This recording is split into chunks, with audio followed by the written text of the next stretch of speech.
Hi hello నమస్తే welcome to విజయ మా ఊరు ఆడియో బుక్స్ ఛానల్. నేను విజయలక్ష్మిని.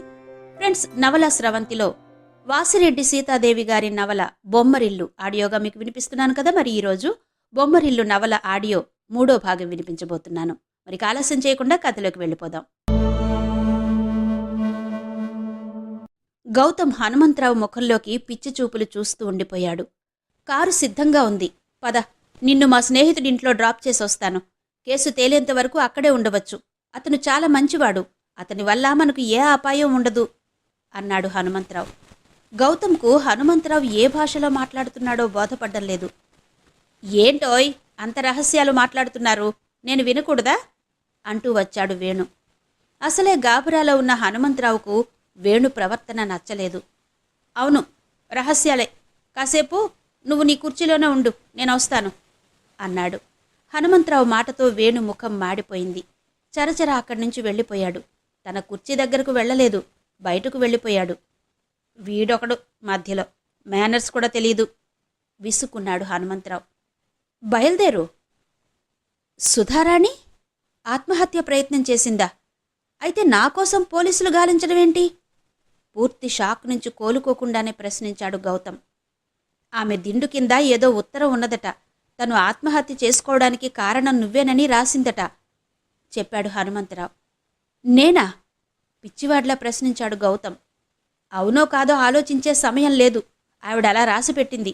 ఇంకా ఏమేం రాసిందో వివరాలు తెలియవు. గౌతమ్ గిరుక్కున వెనక్కు తిరిగాడు. ఎక్కడికి? చెయ్యి పట్టుకుని ప్రశ్నించాడు హనుమంతరావు. హాస్టల్కు. నీకు మతిగాని పోయిందా? ఇంకా పూర్తిగా పోలేదు. అక్కడ నీకోసం పోలీసు వాళ్ళు ఎదురు చూస్తున్నారు. చూడని, నేను తప్పు చేస్తేగా భయపడి దాక్కోవడానికి. నా మాట వినో.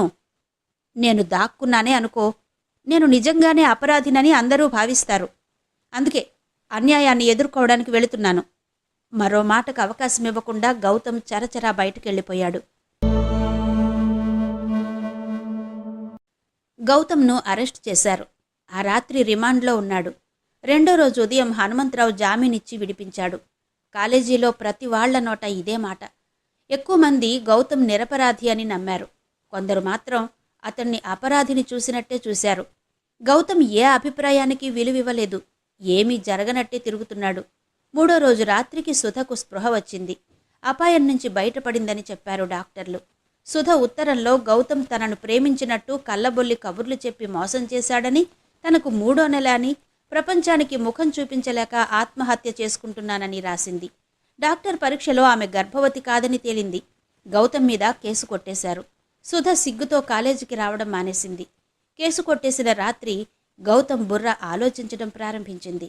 అంతవరకు తను నిరపరాధినని నిరూపించుకోవడానికి పడే మానసిక సంఘర్షణతోనే గడిచిపోయింది. సుధ బ్రతికింది. ఒకవేళ చచ్చిపోయి ఉంటే తనను ఉరికంబం ఎక్కించేవారా? సుధ తనను అంతగా ప్రేమిస్తోందా? చివరికి ప్రాణాలను తీసుకోవడానికి కూడా వెనుకాడలేదు. దీన్ని ప్రేమ అనాలా? ప్రేమించే వ్యక్తి చివరి ఘడియల్లో ప్రియుడి మీద ప్రతీకారాన్ని కోరుతుందా? ఉంటారు, కసి తీర్చుకునే ఆడవాళ్లుంటారు. చిత్రాంగి పాత్ర సృష్టి ఇలాంటి వారిని దృష్టిలో పెట్టుకునే జరిగి ఉండాలి.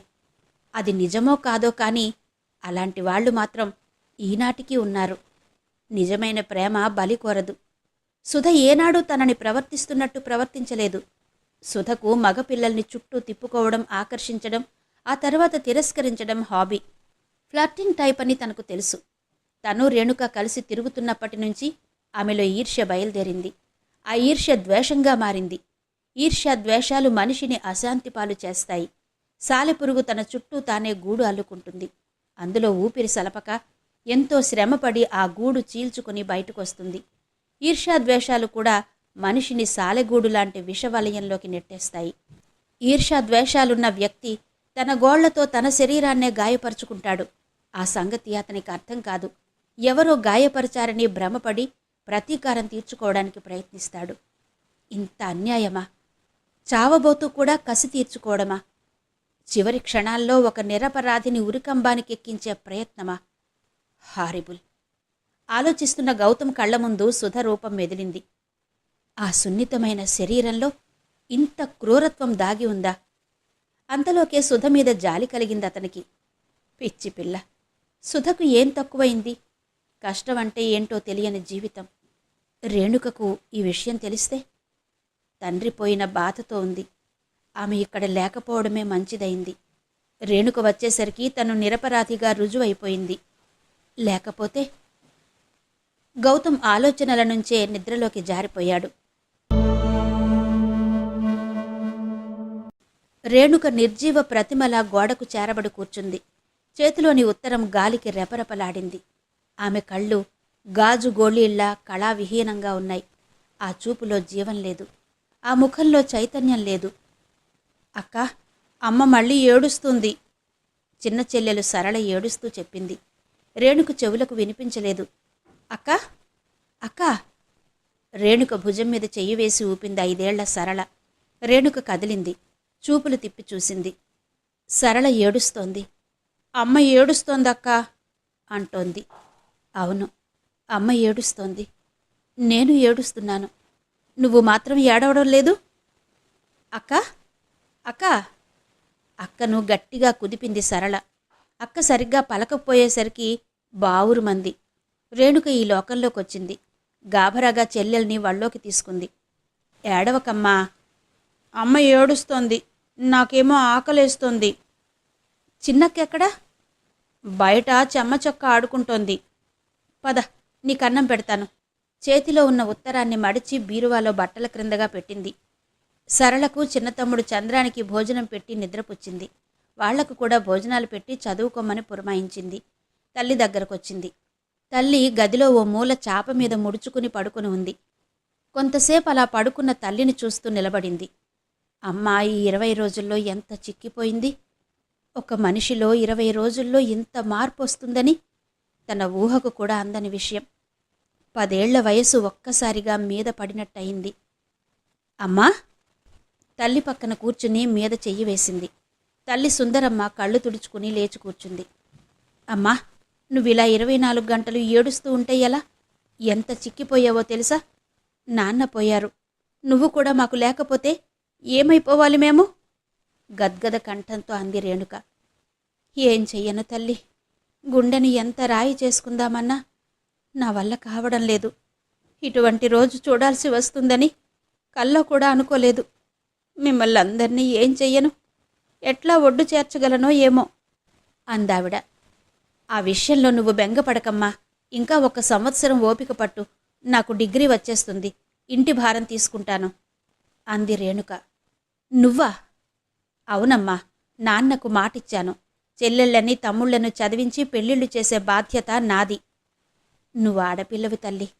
నీకున్నా రేపు మీ ఆయనకు ఈ ఇంటి బరువును మీద వేసుకోవడం ఇష్టం ఉండకపోవచ్చు. అలాంటి ఆశలు పెట్టుకోకూడదు తల్లి. రేణుక పెదవులపై విరిసిన పాలలాంటి చిరునవ్వు రేఖామాత్రంగా కనిపించింది. అలాంటి పిచ్చి పిచ్చి ఆలోచనలు పెట్టుకోకమ్మా. ఎంతకాలం ఆడపిల్ల సంపాదన మీద బతకగలం చెప్పు అందావిడ.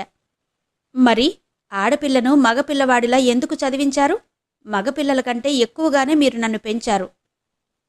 పెళ్ళయ్యేంతవరకేనమ్మా. పెళ్ళయ్యాక ఆడపిల్ల పరాయి పిల్ల అవుతుంది. నేనసలు పెళ్ళే చేసుకోకపోతే? సుందరమ్మ కూతురి ముఖంలోకి విస్మయంగా చూసింది. ఏంటమ్మా అలా చూస్తావు? ఆడపిల్ల పెళ్లి చేసుకోకుండా ఎలా ఉంటుందనేనా? అవన్నీ పాతకాలపు భావాలు. ఏ, మగవాళ్లు పెళ్లి చేసుకోకుండా ఉండిపోయిన వాళ్ళెందరూ లేరు? మన శేఖర్ బావ ఏం చేశాడు? బ్రహ్మచారిగానే ఉంటూ 6 తోడబుట్టిన వాళ్లను ప్రయోజకుల్ని చేశాడు. అది వేరమ్మా. నువ్వు ఆడపిల్లవు. ఆడపిల్ల పెళ్లి లేకుండా ఎలా ఉంటుంది అన్న భావం ఆమె కంఠంలో ద్యోతకమైంది. ఏ, ఎందుకుండకూడదు? ఈ రోజుల్లో ఎందరు అలాంటి వాళ్ళు లేరు అంది రేణుక. మా కోసం నీ జీవితాన్ని పాడు చేస్తాననుకుంటున్నావా తల్లి? ఆ గుంటూరు సంబంధం నీకు నచ్చితే ఆ అబ్బాయి కూడా డాక్టర్. నీ చదువు పూర్తి కాగానే ఆ 3 ముళ్ళు వేయిస్తాను. మా పాటలేవో మేం పడతాం. అంతేకాని అమ్మా, ఇప్పుడు ఆ విషయాలన్నీ ఎందుకు? సంవత్సరం తర్వాత విషయం. ఇప్పుడే తొందరపడి ఆ గుంటూరు వాళ్లతో ఏమీ మాట్లాడకు. వాళ్ళు తొందర పెడితే మా అమ్మాయి ఇప్పుడప్పుడే పెళ్లి చేసుకోదని చెప్పు. 25 ఏళ్లు పైన పడుతుంటే ఇంకెప్పుడు చేసుకుంటావే? అమ్మా, నీకిదే చెప్తున్నాను. ఇక నా పెళ్లి గురించి ఆలోచించడం మానే. భోజనానికి రా అమ్మా. నాకు ఆకలిగా లేదమ్మా. నువ్వు తిను. నువ్వు రాకుండా నేను మాత్రం ఎలా తింటానమ్మా? కూతురు మాటలకు సుందరమ్మ లేచింది. రేణుక వంటగదిలోకి ఆలోచిస్తూ యాంత్రికంగా నడిచింది. తల్లి కూతుళ్ళు భోజనం అయిందనిపించి లేచారు. ఎవరికీ తినాలని లేదు. ఒకరి కోసం మరొకరు కూర్చున్నారు. సుందరమ్మ వెళ్ళి మళ్లీ చాప మీద పడుకుంది. రేణుక డైనింగ్ టేబుల్ ముందు నుంచి లేచి వెళ్ళి బీరువా తెరిచింది. బట్టల క్రింద నుంచి ఉత్తరం బయటకు తీసింది. మళ్లీ డైనింగ్ టేబుల్ దగ్గరకు వచ్చి కుర్చీలో కూర్చుంది. ఉత్తరం మరోసారి చదవసాగింది. ప్రియమైన రేణు, మీ నాన్నగారు పోయారని తెలిసింది. చాలా బాధగా ఉంది. ఆ విషయం నాకు గౌతమ్ చెప్పాడు. నీకు నా సానుభూతి ఎలా తెలపాలో కూడా తెలియడం లేదు. అసలే బాధలో ఉన్న నిన్ను నా ఈ ఉత్తరం మరీ బాధిస్తుందని తెలుసు. అయినా రాయక తప్పలేదు. నీకు చెప్పుకుంటే గాని నా ఆత్మకు శాంతి ఉండదు. ఇప్పుడు చెప్పకపోతే మరింకెప్పుడూ చెప్పలేను. అందుకే ఈ ఉత్తరం రాస్తున్నాను. చేతనైతే నన్ను క్షమించు. నీ మనసు నాకు తెలుసు. నువ్వు నన్ను క్షమిస్తావని కూడా తెలుసు. రేణు, నేను వెళ్ళిపోతున్నానే. చాలా దూరం వెళ్ళిపోతున్నాను. నన్ను ఎవ్వరూ అందుకోలేనంత దూరం వెళ్ళిపోతున్నాను. ఇప్పుడు టైం ఎంతయిందో తెలుసా? రాత్రి 11 గంటలు దాటింది. పరీక్షలకు కూడా 10 తర్వాత నేను మెలకువతో ఉన్నట్టుగా నాకు గుర్తులేదు. పిలిస్తే పలికే నిద్ర నాకు దూరమైంది. 2 రోజులైంది నేను నిద్రపోయి. ఇలా అంటే ఎవ్వరూ నమ్మరు. కష్టమంటే ఏంటో తెలియకుండా పూలపాన్పు మీద పెరిగాను. కానీ దాదాపు సంవత్సరం నుంచి నా మనసులో ఒక విషయం తుమ్మముల్లులా గుచ్చుకుంటూనే ఉన్నది. అది సహజంగా ఈ వయస్సులో ఉండే ప్రేమ వ్యవహారమని నీకు వేరే చెప్పనక్కర్లేదు. అది మరెవరితోనో అయితే నాకే బాధ లేదు. నువ్వు వట్టి అమాయకురాలివి. నీకసలు విషయం ఏనాడో చెప్పాల్సింది. అలా చెప్పకపోవడం వల్లనే ఇంత అనర్థానికి దారితీసింది.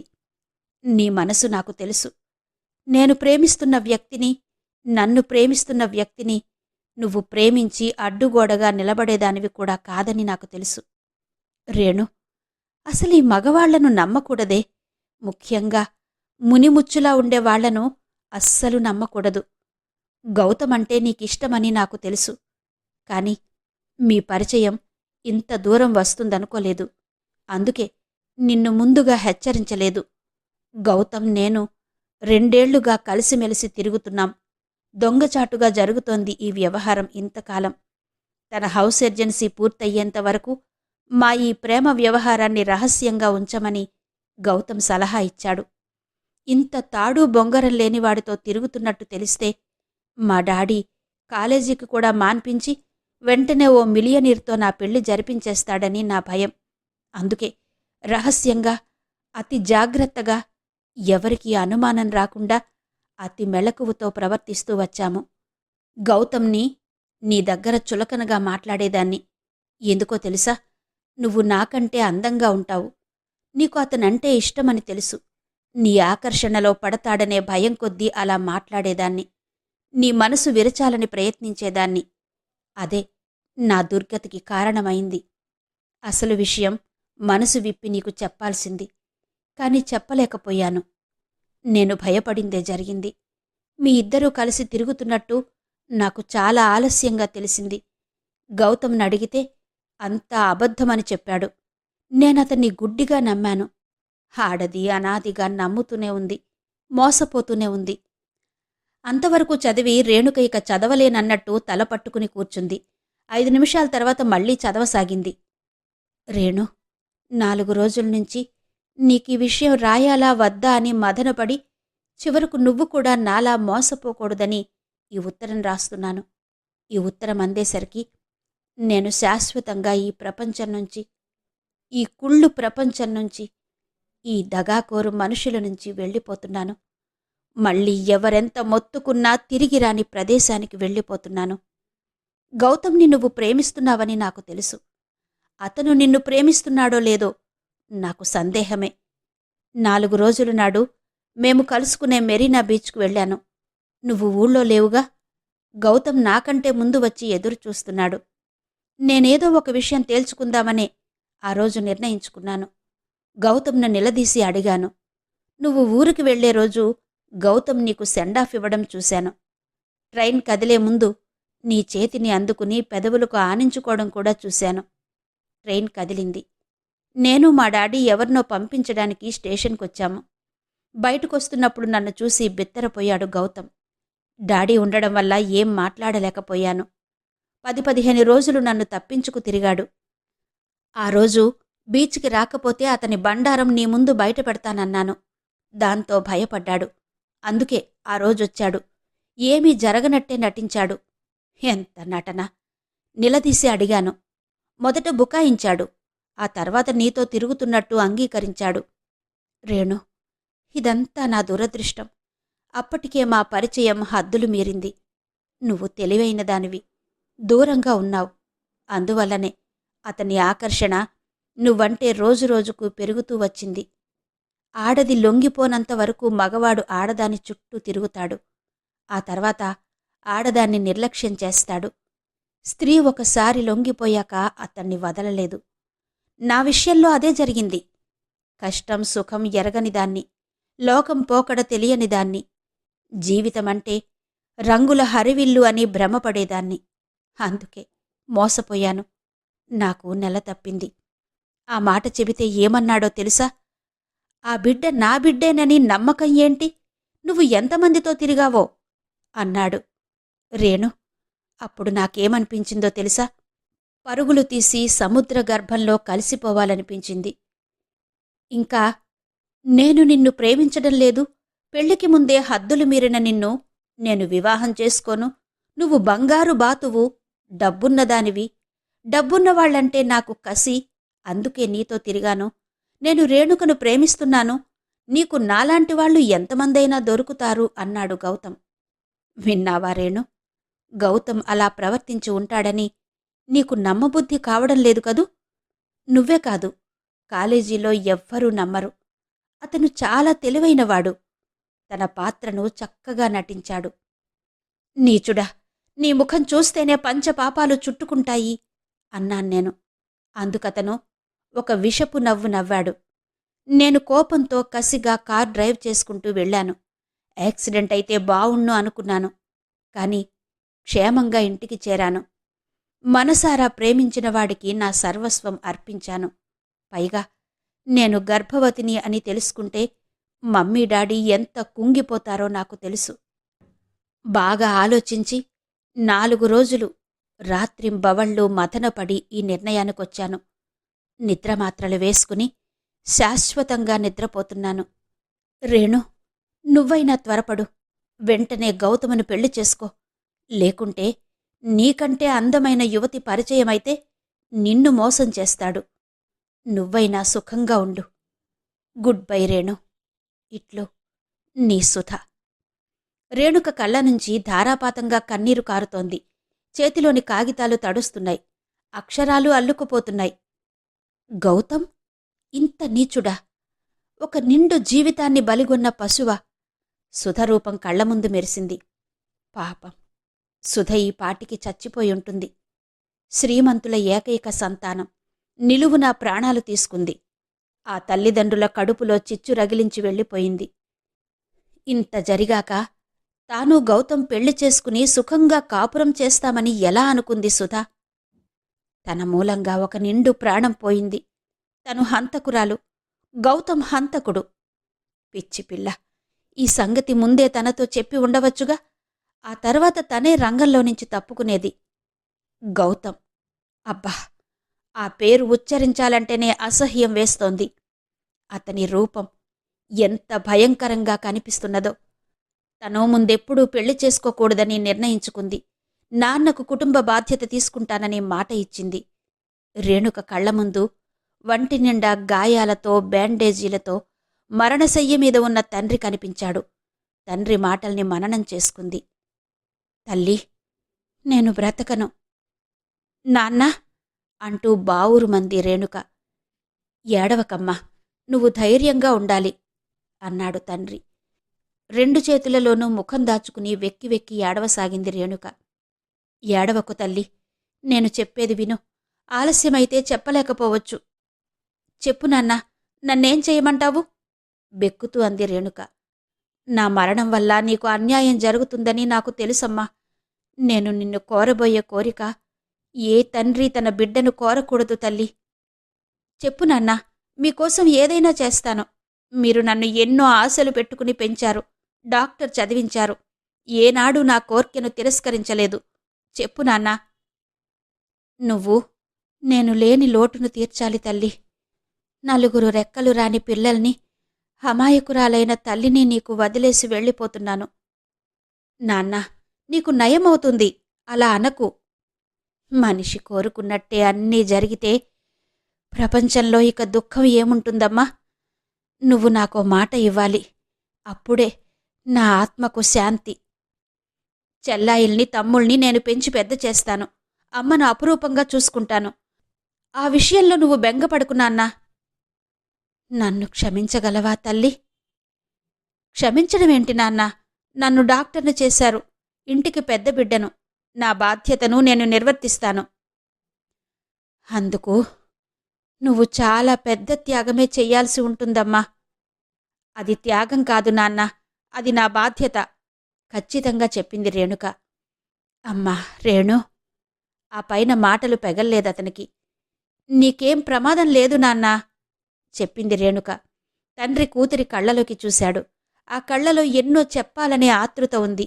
కాని క్రమంగా మూతలు పడ్డాయి. కోమాలోకి జారిపోయాడు. అంతే, మళ్లీ కళ్ళు తెరవలేదు. నాన్నా, నాన్నా అని పెద్దగా అరిచాననుకుంది రేణుక. కాని ఎవరో కంఠం నొక్కేసినట్టు ఆమె మాటలు గొంతులోనే ఆగిపోయాయి. నన్ను ఎంత అన్యాయం చేసిపోయావు దేవుడా అంటూ తల్లి ఏడుస్తోంది.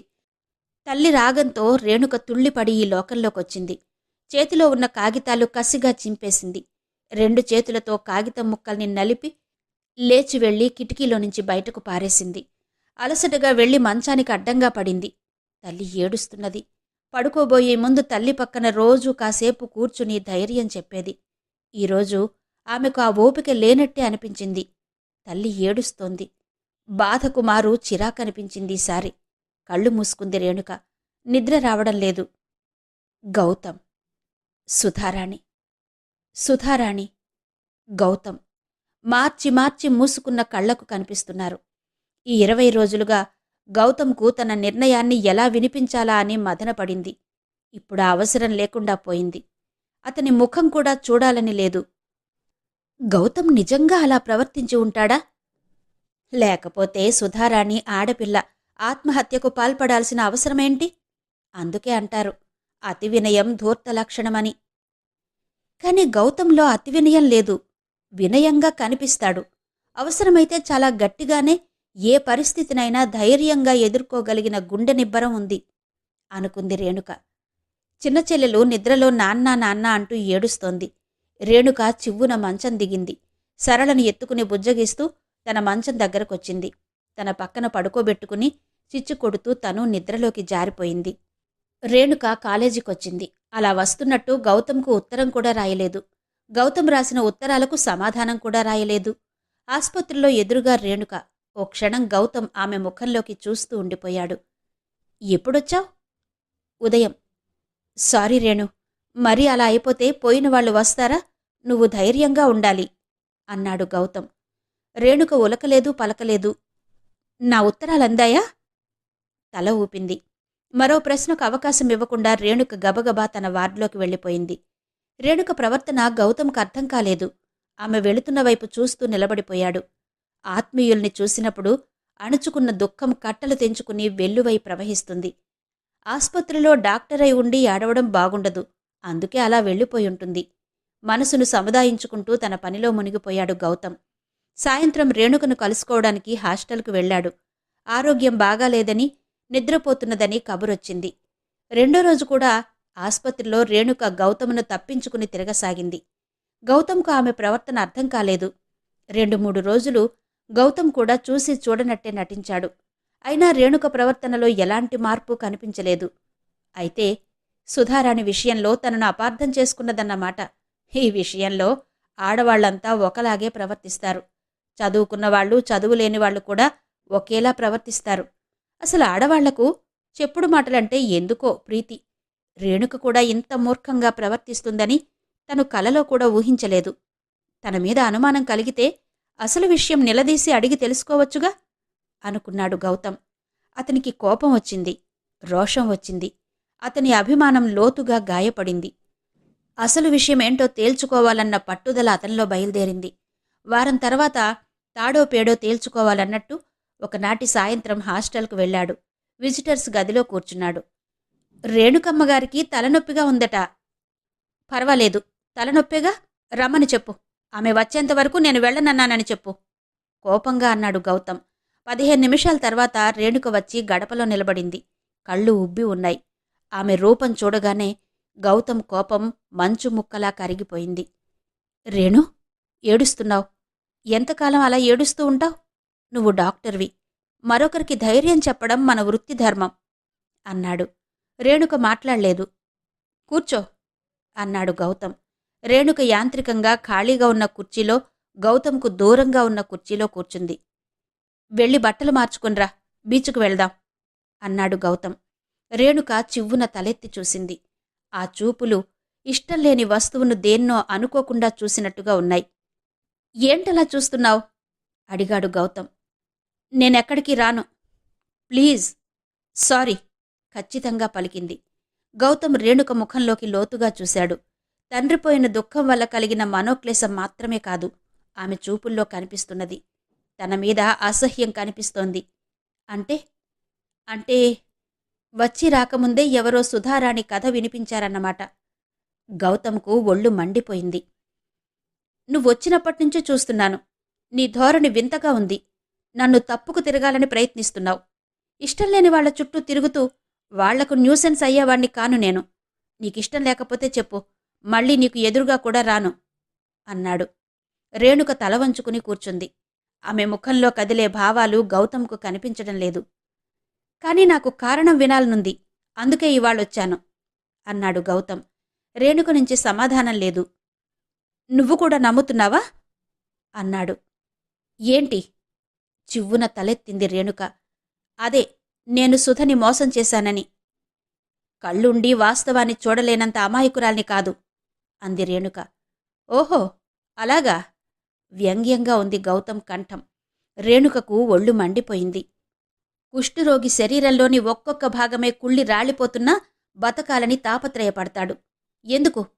ప్రాణికి బ్రతుకు మీద ఉండే తీపి గురించి. నీకు నేను చెప్పక్కర్లేదు. సుధ శ్రీమంతుల బిడ్డ, ఏ కష్టం లేదు.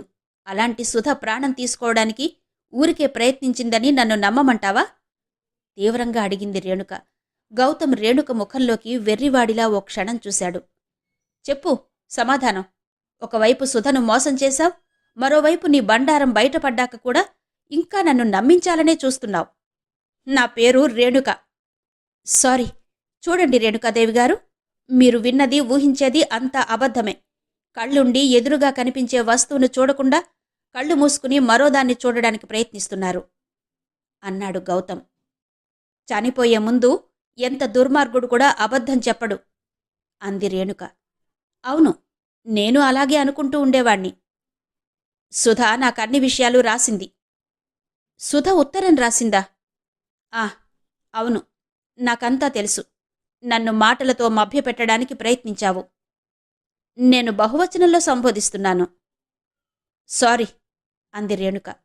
పర్వాలేదులే, మీ మాటలు మీరే మర్చిపోయారు, అందుకే గుర్తు చేశాను అన్నాడు గౌతమ్. రేణుక మాట్లాడలేదు. నేనొక విషయం స్పష్టంగా చెబుతున్నాను, నమ్మితే నమ్ము. సుధ బతికే ఉందిగా, వెళ్ళి మాట్లాడకపోయావా? ఏ ముఖం పెట్టుకుని అంది రేణుక. మధ్యలో నువ్వేం చేశావు అడిగాడు గౌతమ్. ఆమె ప్రేమిస్తున్నవాణ్ణి.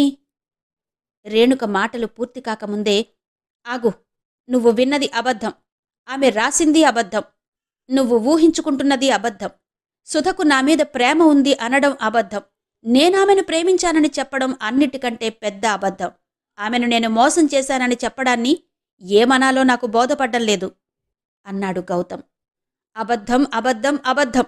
అన్నీ అబద్ధాలే అయితే సుధ ఎందుకు ఆత్మహత్యకు పాల్పడింది అంది రేణుక. ఈర్ష్య. నేనంటే కాదు, నువ్వంటే ఈర్ష్య. ఈర్ష్య ప్రేమ కంటే బలమైంది. ఆమెకేం కావాలో ఆమెకే తెలీదు. ఇలాంటివారు ప్రపంచమంతా తమ చుట్టూనే తిరుగుతుందని భ్రమలో బ్రతుకుతారు. ఆ ప్రపంచం తమ చుట్టూ తిరగడం లేదు, మరొకరి చుట్టూ కూడా కొంత ప్రపంచం తిరుగుతుందనే నిజాన్ని వారు భరించలేరు. ఎలాగైనా ఆ ప్రపంచాన్ని కూడా తమ చుట్టూనే తిప్పుకోవాలని ప్రయత్నిస్తారు. ప్రయత్నం ఫలించకపోతే వారిలోని ఈర్ష్య ద్వేషంగా మారుతుంది. ఆ ద్వేషం ప్రతీకారాన్ని కోరుతుంది. అప్పుడు వాళ్ళేం చేస్తున్నారో వాళ్లకే తెలీదు. చెప్పడం ఆపి ఓ క్షణం రేణుక ముఖంలోకి చూశాడు. రేణుక అతడ్నే చూస్తోంది నిర్వికారంగా. నేను చెబుతున్నది వింటున్నారా రేణుకాదేవిగారు? ఆ, చెప్పండి. నేనెప్పుడూ సుధారాణితో మాట్లాడలేదు. ఆమెకు నా మీద ప్రత్యేకమైన అభిమానం కూడా ఏమీ లేదు. నేను బీదవాణ్ణి. నా గురించి ఆమె ఎప్పుడూ ఆలోచించి కూడా ఉండి ఉండదు. నువ్వంటే నాకు ఇష్టమని ఎలాగో ఆమెకు అర్థమైంది. చాలా తెలివైంది. చదువు మీద ధ్యాస ఆమెకు ఏనాడూ లేదు. సరదా కోసం చదువుతోంది. ఇలాంటి విషయాల మీద ఆమె తెలివితేటల్ని కేంద్రీకరిస్తుందనుకుంటాను. ఆ తర్వాత మన మధ్య చనువు ఏర్పడింది. మనం బయట కూడా తిరుగుతున్నాం. అప్పుడు ఆమె నన్ను పరిశీలించి చూడసాగింది. తనకు తెలియకుండానే ఆకర్షణను పెంచుకుంది. అది కేవలం నీమీద ఈర్ష్య వల్ల కలిగే ఆకర్షణే. 1-2 సార్లు నాతో ముఖాముఖి మాట్లాడడానికి ప్రయత్నించింది. నేను ముభావంగా సమాధానం చెప్పి ఉండిపోయాను. అబద్ధం, నేను నమ్మను. మధ్యలోనే అడ్డుకుని అరిచింది రేణుక. అది మీ కర్మ. దానికి నేను బాధ్యుణ్ణి కాను. నేను చెప్పేది ముందు పూర్తిగా వినండి. కటువుగా ఉంది గౌతమ్ కంఠం. ఆమె అహం దెబ్బతిన్నది. శ్రీమంతుల ఇంట్లో అల్లారు ముద్దుగా పెరిగింది. తన చుట్టూ తిరగవలసిన ప్రపంచం తాలూకా ముక్క ఒకటి మరొకరి చుట్టూ తిరుగుతోంది. ఆమె అది సహించలేకపోయింది. ఈర్ష్య ద్వేషంగా మారింది. ప్రతీకారం తీర్చుకోవాలనుకుంది. కసి, కసి, భరించలేని కసి ఆమెలో బయలుదేరింది. ఏదో చెయ్యాలి, ఎవర్నో కాటు వెయ్యాలి. అప్పుడు కాని ఆ విషానికి అవుట్లెట్ ఉండదు. ఆ విషాగ్నిలోనుంచి తను బయటపడదు. అందుకే నిద్రమాత్రలు తిన్నది. చావాలని తిన్నదని నేననుకోను. గౌతమ్ అంది రేణుక. గారు గుర్తు చేశాడు గౌతమ్. సారీ అంది రేణుక. వినండి, కసి తీర్చుకోవాలి. ఎవరి మీద? నా మీద కాదు, నీ మీద. నీకు నేను దూరం అయితే గాని నువ్వు బాధపడవు. ఆమెకు కసి నా మీద కంటే నీమీద ఎక్కువ. ఎలా తెలుసు మీకు? అడిగింది రేణుక. అదే సైకాలజీ. శరీరాల్ని కొయ్యడం మాత్రమే కాదు, మనం మనసుల్ని కూడా కోసి మానవ మనోభావాలను అర్థం చేసుకోవాలి. మనసుల్ని కొయ్యడమంటే కత్తితో కొయ్యడం కాదని ప్రత్యేకంగా చెప్పక్కర్లేదని అనుకుంటున్నాను అన్నాడు గౌతమ్. ఆ మాత్రం అర్థం చేసుకునే బుర్ర నాకు ఉంది. నిజంగా? తెచ్చిపెట్టుకున్న ఆశ్చర్యంతో వ్యంగ్యంగా అన్నాడు గౌతమ్. రేణుకకు ఒళ్ళు మండిపోయింది. గౌతమ్ తనను అవమానిస్తున్నాడు. అతనికి ఆ హక్కు ఎవరిచ్చారు? అందుకే, నన్ను అవమానించే హక్కు మీకెవరిచ్చారు? అంది. కొన్ని హక్కులు వాటంతటవే సంక్రమిస్తుంటాయి అన్నాడు గౌతమ్. రేణుక మాట్లాడలేదు. వినండి, ఆమె చావాలని ఆ మాత్రలు వేసుకోలేదు. డాక్టర్ చదువుతున్న ఆమెకు ఆ కొద్ది మాత్రలకు ఎవరూ చనిపోరని తెలుసు. పైగా ఆ వేసుకున్న మాత్రలు కాంపోజ్. పైగా అన్నం తినకముందు వేసుకుంది. అన్నానికి పిలవడానికి వచ్చిన వాళ్లు చూస్తారని తెలుసు. అలాగే జరిగింది. వెంటనే ఆస్పత్రిలో చేర్పించారు. నేను తన ఆత్మహత్యకు కారణమైనట్టు ఉత్తరం రాసిపెట్టింది. కేవలం అల్లరి చేయడానికే. నీకుత్తరం రాసింది. మెడికల్ రిపోర్ట్లో అది అబద్ధమనే తేలింది. నా మీద కేసును ఆమె తండ్రి రద్దు చేసుకున్నాడు. నన్ను క్షమాపణ కూడా అడిగాడు. ఆమె కాలేజీకెందుకు రావడం లేదు? మొహం చెల్లక. తన తప్పు తను గ్రహించింది. కాని దాని తాలూకా నీలి నీడలు మాత్రం మన జీవితాలను చుట్టేశాయి అన్నాడు గౌతమ్. రేణుక గౌతమ్ ముఖంలోకి బేలగా చూసింది.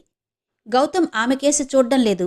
గంభీరంగా మంద్రస్థాయిలో తనకు తానే చెప్పుకుంటున్నట్టుగా మాట్లాడుకుపోతున్నాడు. ఇదంతా చెప్పి నిన్ను నమ్మించాలని కాదు. నిజం చెప్పకుండా ఉండలేకనే.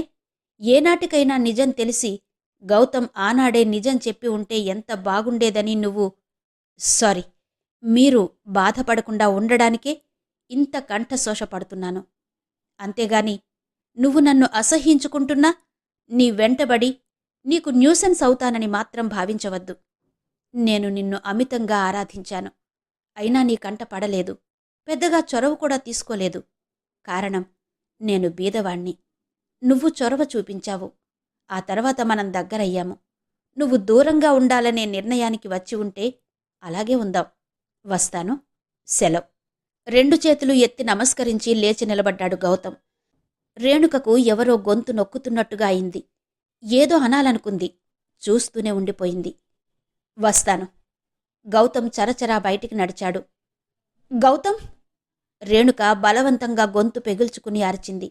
అప్పటికే గౌతమ్ హాస్టల్ గేటు దాటుతున్నాడు. ఆమె పిలుపు అతనికి అందలేదు. ఇంతవరకు వాసిరెడ్డి సీతాదేవి గారి బొమ్మరిల్లు నవల ఆడియో 3వ భాగం విన్నారు కదా. మిగిలిన కథ తరువాతి భాగాల్లో వినిపిస్తాను. అంతవరకు సెలవు. నమస్తే.